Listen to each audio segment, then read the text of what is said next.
Kalani, aloha. Kalani says, hey Mehran, I want to know what you think about sex before marriage. It's very good.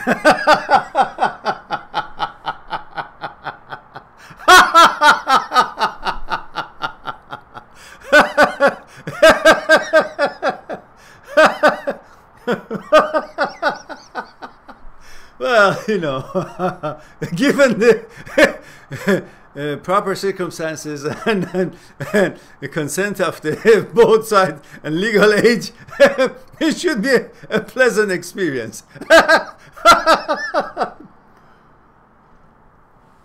Now,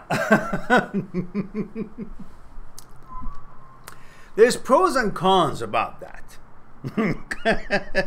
Seriously now. Well, you know, I don't want to exactly represent our topic to this anecdote that I'm going to. Not anecdote, this little real little story, cultural story that I will tell you, but it just delivers a point.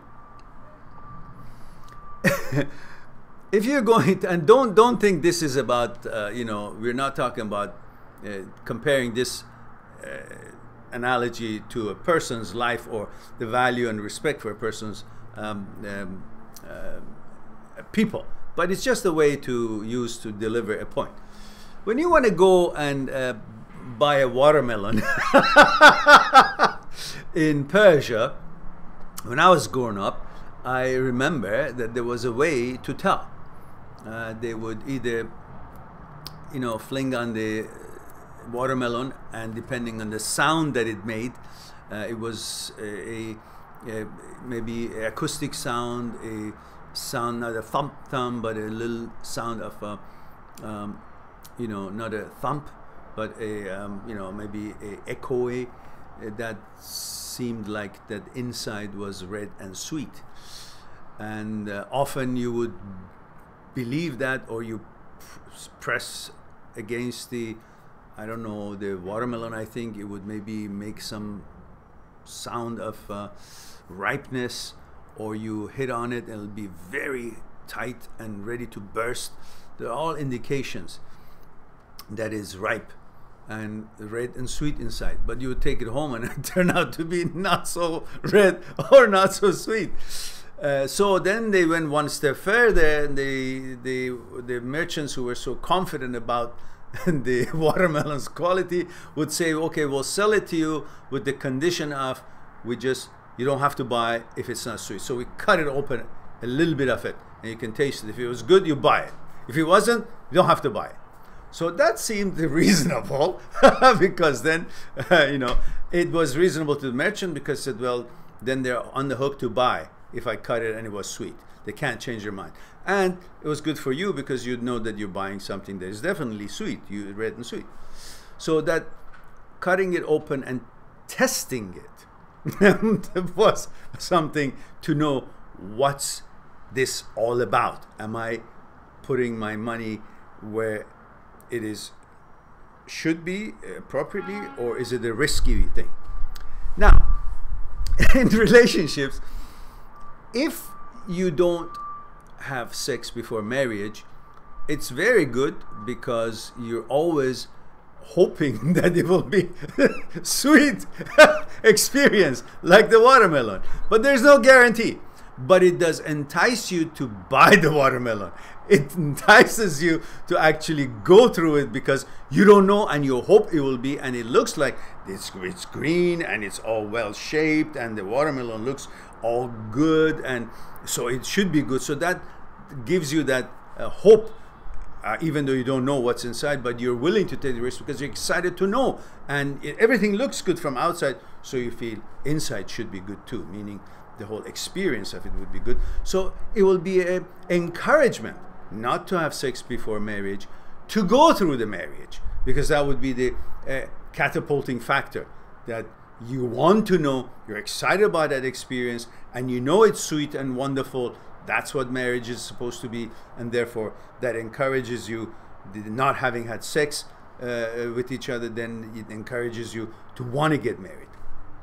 But the drawback of it is that you bought the watermelon, and with the whole hope of that it will be just as good and sweet experience as it looks outside, and you go home and it's not. So you get encouraged and you don't have sex, and you get married, and then you end up seeing that you guys are not really that sexually compatible or mentally compatible, and you only got married because you didn't have sex, not because you knew each other on other levels, because you were excited and you were catapulted by the excitement and hope and promise of sex, which you didn't even know. You thought you love each other, but it was the sex that was actually pulling you guys together and making you think that you really like each other, tolerated everything about each other, because of that whole possibility that we are geared and programmed to want to experience. And then you will see that you're not compatible.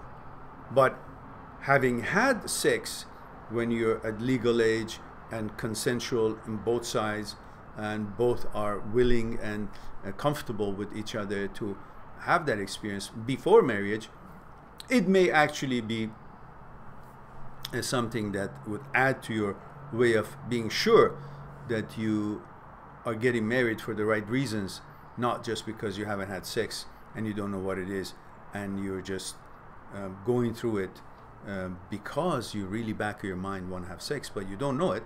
You think you just love each other. So having sex before marriage also has its point of getting that out of the way and making sure that you guys actually are compatible, and you're focused on getting to know each other on consciousness level rather than just infatuated by the sexual desires that is in most in genes of most men and women to experience that. So it has its good points and bad points, pros and cons. Now, sometimes the bad thing about it is that you may have sex before marriage and you get used to the fact that, okay, then what am I getting married for anyhow? We know each other, we like each other, we have sex, and we enjoy that, and it's all good. So why am I getting married anymore? Because before, having sex could have only been possible if you got married. That was tradition of most places in the world, most cultures. And it had a social status, it was a recognition of some kind, marriage, and sex was a taboo unless you were married. All tribal and customs and tradition things were hanging on it. Nowadays, that is not the case anymore, pretty much, in most places or some places. So the question is, why are you getting married? If you're getting married because of sex, well, that's not a good start. If you're getting married because you really know everything about each other and you love each other, well, that's great.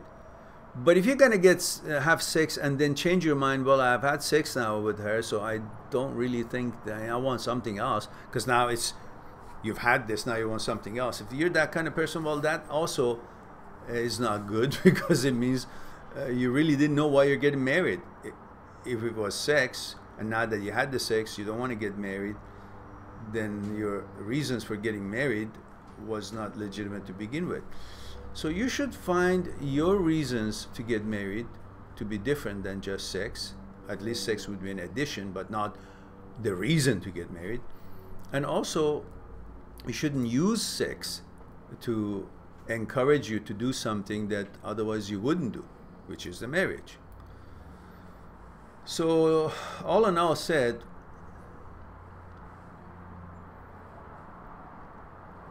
you got to know why you're getting married, and is sex the only reason that you want to get married? If sex is the only reason, well, it's not a good reason to get married. That's the only thing you guys have in common?